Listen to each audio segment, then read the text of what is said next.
آسمان ہدایت پر ستارے بکھرے ہوئے ہیں،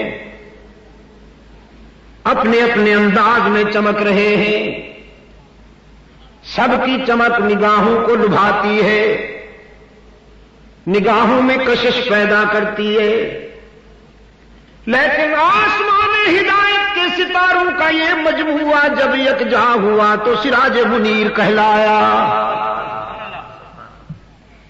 رحمت عالم صلی اللہ علیہ وسلم بن کر آیا۔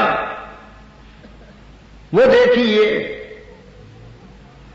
اللہ نے انعام عطا فرمایا ہے اپنے پیغمبر کو، جن کا تخت ہواؤں کے دوش پہ اڑتا ہوا نظر آتا ہے۔